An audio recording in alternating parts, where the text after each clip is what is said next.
Welcome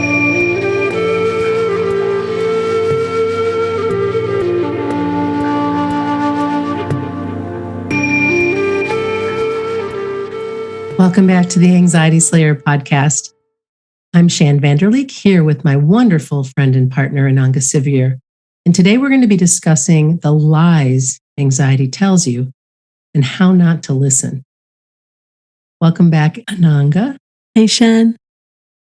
Anxiety is sneaky in the way it affects our internal dialogue. And one of the problems with anxiety is that it's so exhausting that we take the lies that come up seriously. And because we're so tired from trying to cope, when anxiety whispers in our ear, we actually listen to it and we believe it to be true. Yeah, we get so worn down, so fatigued by anxiety that sometimes we just don't have the mental energy to shrug it off or to question it. I think that's always the really helpful thing with anxiety when it blows in our ear, fearful thoughts, is to stop and question it and not take it as a truth by default. But we get so tired, and anxiety is so clever at presenting things that we fear might be real that it gets our attention. It really does. And there are so many lies that come up, but there are 4 that we hear about the most and that we're aware of and have experienced ourselves. And the first lie is that there is something wrong with you. And once anxiety has our attention, it quickly tries to share as much evidence as possible to support these lies. And a useful tip that we came across from Susan Jeffers in her book, Feel the Fear and Do It Anyway, is to write on a piece of card, I can handle it. And she recommends keeping that card within your sight and getting used to questioning anxiety's lies and not to accept them and to continue to look for evidence that you are okay. I will even say out loud, "You're okay, honey," and give myself like a little squeeze. And if you think of the last time you felt okay and think about what you can do right now to help yourself feel calm and control, you'll realize that through all of this, that there's nothing wrong with you. This is something that's coming up, and you know what to do, and you know you can handle it. And there are many times in your experience that you have been okay and will continue to be okay, no matter what the lie might tell you. Yeah, we're not broken. No. We might be suffering, we might be struggling, we might be dealing with something very challenging, but we're not broken. If we are dealing with something challenging, we're responding normally. And I think it's really helpful to go to self-compassion.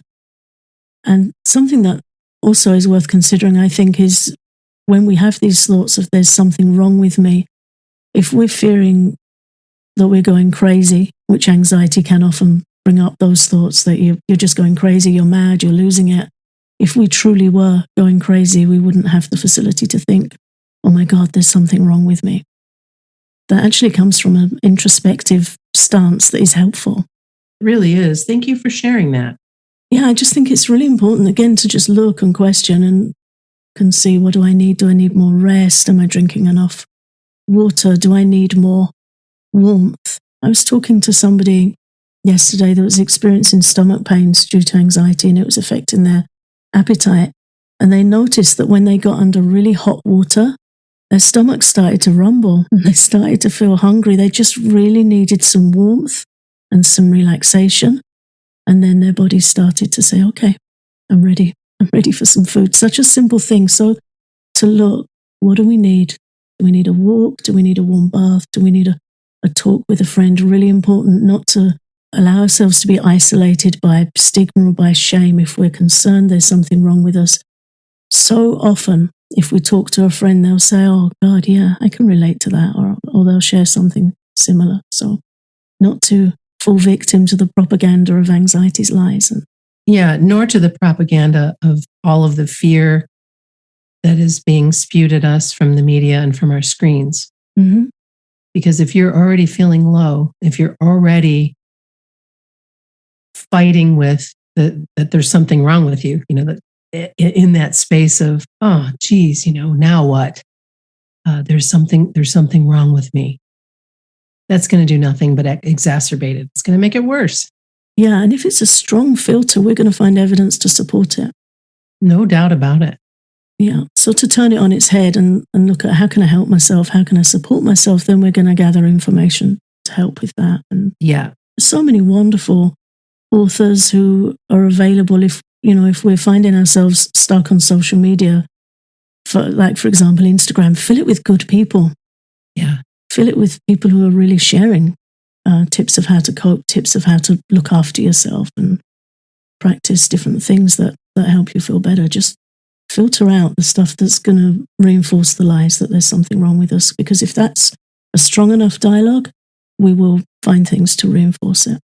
Yeah. And the second lie is that you will always feel this way. But no one always feels anything. I mean, think about it. When you're having the best day ever, everything's going your way, and you tuck yourself in bed at night and you just, wow, it was just such a wonderful day filled with all the things you love. And you have that moment where you just wish it could last like that forever. And even the very best days don't last forever, and neither do the worst. And no one always feels anything forever. This is one of anxiety's favorite tricks, to freeze us in bad feelings and then to minimize our happy moments, which is not cool. No, or even to bring fear into our happier moments that, oh yeah, of course, we can't have them. When I was really suffering with strong anxiety when I was younger, I had what I would later in my life, like an anxiety tax that I would pay. Mm-hmm. Taxation in anxiety, that if I worried myself sick, sometimes literally, then it would be okay, because I'd already suffered. Right. Started when I was about 10, 12 years old, really suffered with horrible gripping anxiety, and it was fearing the worst, and it almost felt like a tax. And I think for this kind of anxiety that tries to freeze us in permanence, you're going to always feel this way, it's always going to be this bad, it goes along with the next lie that I won't say yet, but the two go hand in hand, is to really try and shake it loose with being in the moment. Because in the spell of one day, just like the weather, we can have sunshine, we can have rain, we can have thunder and lightning, we can have wind. Sometimes there's those days where the weather's really unsettled. But it would be good to catch the sun with some gratitude and not focus on the other elements of weather. And it's the same with us. In the course of a day, something might come up that makes me really concerned, and I can feel incredibly grateful and content. Mm-hmm. And we need to just be in the moment, allow the challenging moments with kindness, and breathe in the other moments, the happier moments, with gratitude. And don't let anxiety tell you it's always going to be like this. And also, negative thoughts often derive their power from being generalizations. So pay attention to your internal dialogue and look out for statements featuring words like always and every. For example, it's always like this, or every time this comes up, where you're kind of putting yourself back in that loop of pain. Getting more specific with these generalizations will help contain them and bring them back down to scale. And once they've lost their drama, that drama charge, you can start to look at ways to address them. And this noticing of when you feel okay is really a key to this as well, to this lie as well, to stretch those times out, to note them in a journal, to practice being present, to share the good things that have happened with your loved ones or with a good friend, to remember that everything doesn't suck all the time. I mean, because it doesn't. We are all human beings doing the best we can in this experience on planet Earth, right? Yeah. We are. And so let's take this always feeling this way, or that there's something wrong with us, and throw it right in the trash. And remember that this is all fluid. Yeah. And that you do have the tools, and that you do know what to do. And on the days when you feel like you don't, you can listen to this podcast. You can find a supportive book. You can listen to uplifting music, all the things that we share with you. You can talk to a trusted friend, and you can remember that you are so much more than your anxiety and that you're not alone. Absolutely not alone. It's a big club. It is bigger than we'd like. And yeah. And with all we've been through worldwide with this pandemic, it often feels like it's not going to stop. It often feels like we're always going to feel this way, but it's not true. Even this will pass. And in the meantime, we need to take the best care of ourselves and our loved ones as we possibly can so that we can get beyond it. I think anxiety's got an incredible tendency to drain the color, drain the joy from our life. Oh, totally. It sucks the life out of you. Absolutely, yeah. And really important to just look for those happy moments, even on a difficult day. A kindness, a smile, a warm cup of tea, a few minutes with a book. Sometimes when I've been going through really challenging times and I'll be outside and I'll just notice a little bird doing his funky little thing. Yeah, and it makes you so happy. Yeah, it makes me really smile. I remember a while ago I was going through a particularly traumatic time and I was walking in a garden just trying to be present, enjoy nature, take some deep breaths, photographing the flowers to help me really zoom in and be very grateful for the surroundings I was in. And there's this little robin just wherever I was, he just popped up and he was puffing his chest out and singing so beautifully. And I saw him several times and each time I saw him felt sweeter. And I felt like he was keeping me company and just giving me some hope. He was. Yeah. So I took a picture of him and put him in my journal. Yeah. And have that memory. Kept that memory. Yeah. Yeah. Yeah. And you can go back to that sweetness. I mean, even listening to you share it, your energy lifts. Yeah. That's how I felt on my 14-day morning walks on Lake Michigan. I was greeted every time by monarch butterflies. Every time. And it felt like they were following me. And sometimes they would dance right around me. Sometimes, I had one on my finger one day. And that for me, so joyful. And it's such a small thing, but it's part of stretching out, feeling okay, and realizing there's just, again, so much great and crushing beauty in our lives to be grateful for, even on our lowest days. Yeah, I think it's like panning for gold. In the gold rush, when people would go in the rivers, they'd sift and sift and sift. And they were looking for tiny glinting specks. Yeah. Most of what they were sifting was of no good to anyone. But then you find that little speck of gold. And that's how I see it when we feel low, when we're suffering with anxiety. Look for the gold. Just go and find those little bright moments and gather them and note them, because it's really good to go back to them and remember. And when I do that, I've shared before that I have a journal. I journal on paper, but also I have a digital journal that reminds me, it'll say on this day 3 years ago, on this day 4 years ago. And I've been doing it for about 8 years. So I get a lot of on this days. Most days there's like 3 or 4 things come up. And things will come up from really difficult times in my life. And there it is. There's the gold. And I think, wow, that was a really hard time and I was really suffering, but there was so much kindness. Yeah. I received so much kindness and support, and my friends are incredible. And oh yeah, the robin will come around, He's going to have his day where he'll come around yearly and I'll remember him. And it's really helpful to me. And often I see that I was really trying to cope well, better than I would have given myself credit for had I not noted it down. Yeah. I really recommend journaling as a daily practice. Me too.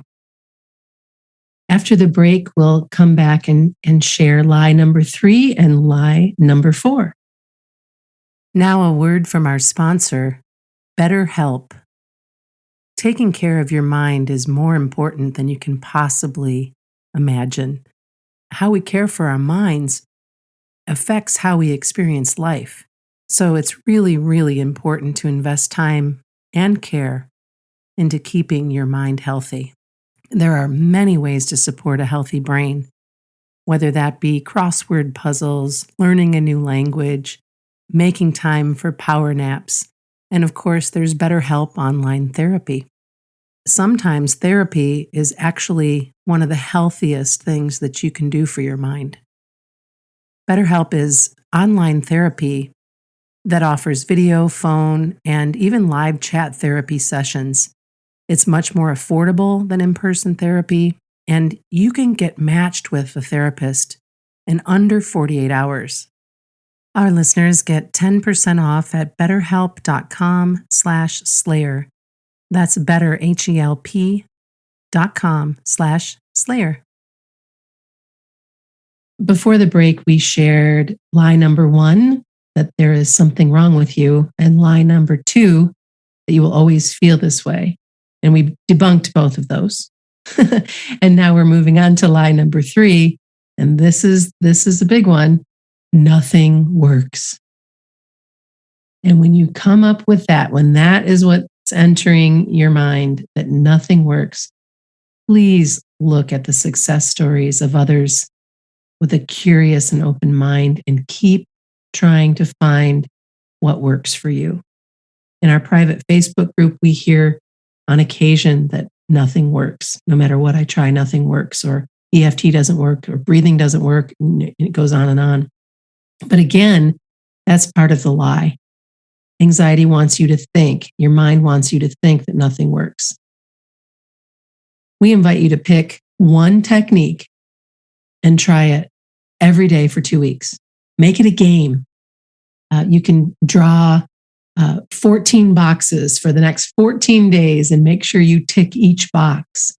Or there's an app that you can get. What is the app that you can get? Oh, there's several, like Don't Break the Chain apps. There's one called Streaks. I think there's another a habit one where you get a little reminder and you just tick your box every day. And the idea is you don't break the chain. So you're committing. It helps you commit to 14 days. Yeah. Yeah. And the techniques that we recommend for increased resistance to all of these lies that anxiety likes to tell us is, number 1, the long exhale practice, and that you do that for a minimum of 5 minutes a day. So you might start with a couple of minutes in the morning and do a couple of more midday and a couple again at the end of the day before bed. And the long exhale is so easy to do. You inhale for a count of 4, you hold, and then you exhale for a count of 7. And you just repeat and repeat and repeat. And you will feel so calm and relaxed after doing that practice. It's wonderful. I still do that practice often before bed, just kind of something that I do. Also, EFT tapping for anxiety symptoms. You can make that something that you practice. That's something that once you get it, it will never leave your toolkit. But there's that moment from just learning to getting it, where people feel like, well, I don't know, that doesn't work, or they feel silly, or am I doing it right? Or then they get into judgment, and don't judge yourself. Go to anxietyslayer.com/EFT, and there's information there for you to tap through. We also do tons of tap through guided meditations on our Patreon. We did one in episode, I think it was 554 or 555. We just did a guided tapping session it was the anxiety attacks episode. Yeah, that's a good episode to look up. It was fear of having an anxiety attack away from home.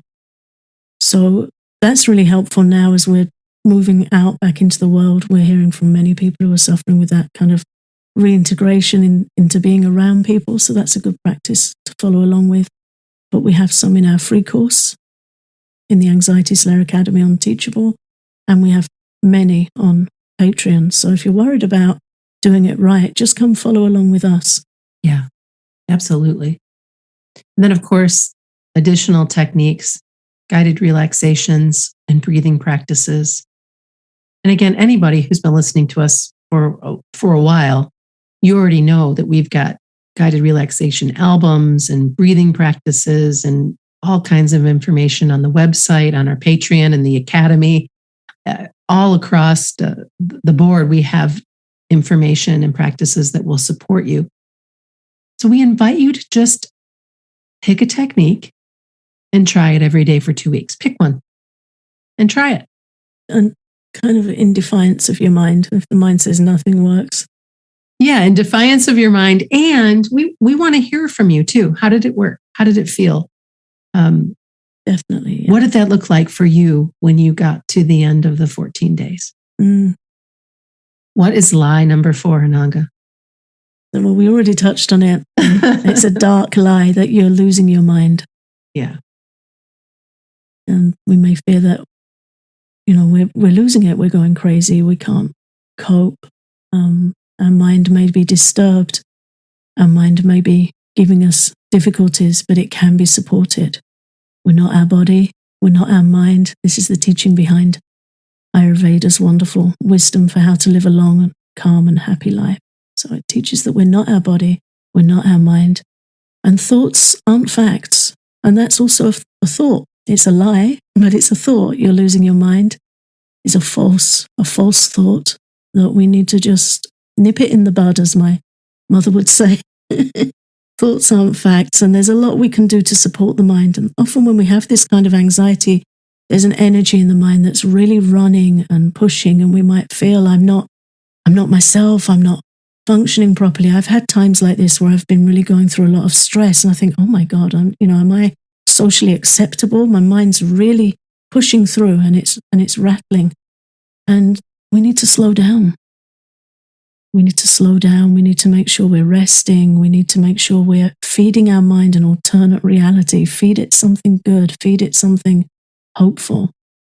And really don't believe the propaganda. Yeah, we cannot believe everything we think. No. It's traumatic to believe everything we think. And it's really helpful to read others who are brave and transparent enough to share their feelings and their experiences. And you'll see that there are so many people have terrible thoughts. People have terrible thoughts after having a baby. They might have fears about harming the child. The mind really can be a stinker. You just made me think about, I had dreams that I would put my daughter into the kitchen cupboard because she would be safe there. Like safer in the kitchen cupboard than under my care. So I would just put her in the cupboard. And then I would wake up and remember, obviously I still remember the dream because it was just so bizarre.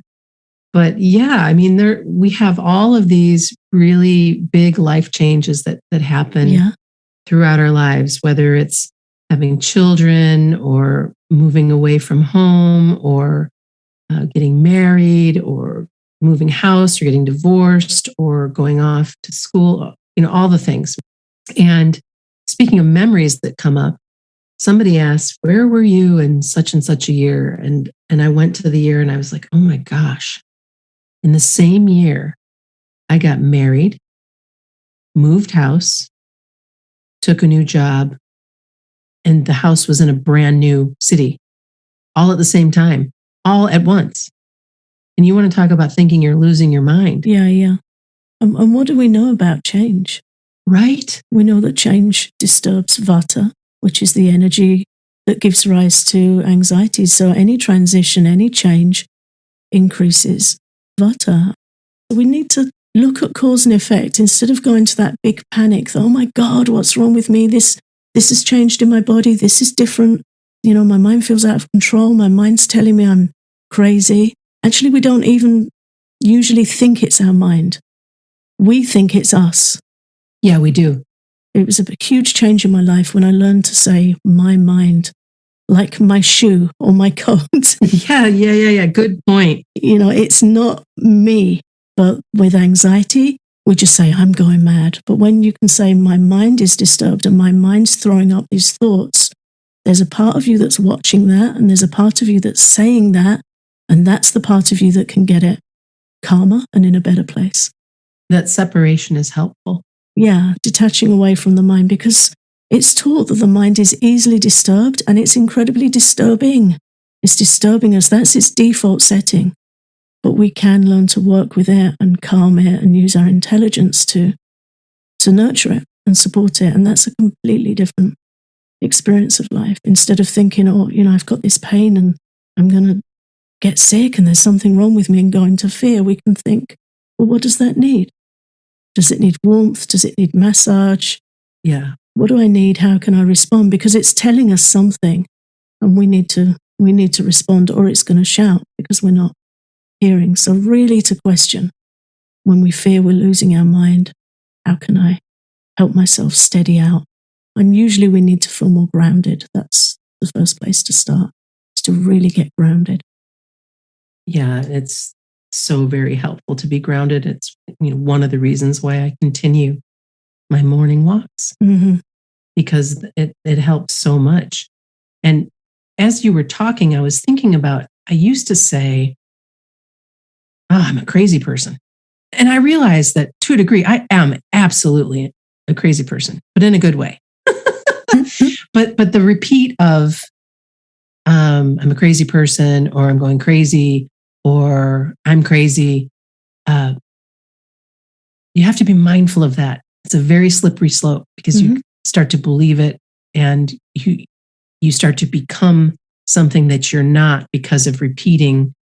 And it wasn't even something that I was conscious of until, I don't know, you and I were having conversations and it would come up and I would say that, and then you would kind of bust me on it, catch me on it in your sweet way. And so I've been much better about understanding that the crazy one in me is more the wild one in me. Yeah, right. Not the one that's feeling like her mind is unsteady or that I'm losing my mind. There's a difference. And so just by replacing that word, it makes it feel different. Yeah, it's a powerful redirect. Yeah, it is.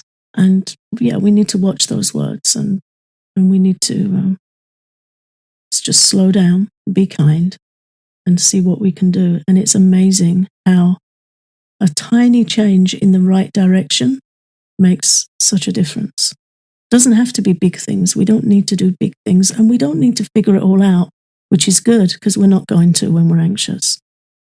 Our mind's too jumpy. That's what comes later. But first, slow down. What do you need? What helps?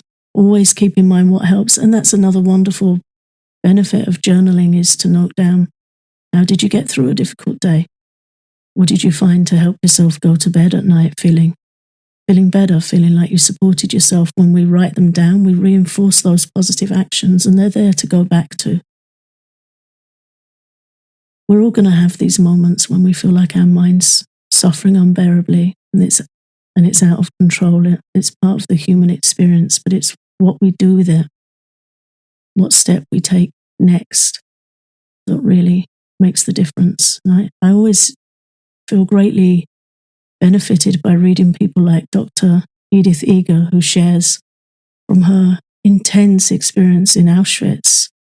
How does somebody who goes through something so horrific find joy and peace and hope in life again? And I feel like, well, if they can do it from going through something so incredibly, unimaginably horrible, then, what's their secret, and what can I learn from them? And one key lesson I learned from Edith Eger is, she asks, what now? Not why me, what now? What next? And I think that's a very powerful question. Well, there you have it. There are the 4 lies that anxiety tells you and how not to listen. We invite you to be sweet with yourself and really make it a practice. Take on our challenge. Take on the 14-day challenge and see what technique or practice might work for you. No matter what it is, pick one, give it a try, and then let us know how you do. And thank you so much for listening to Anxiety Slayer. We're grateful that you listen in each week.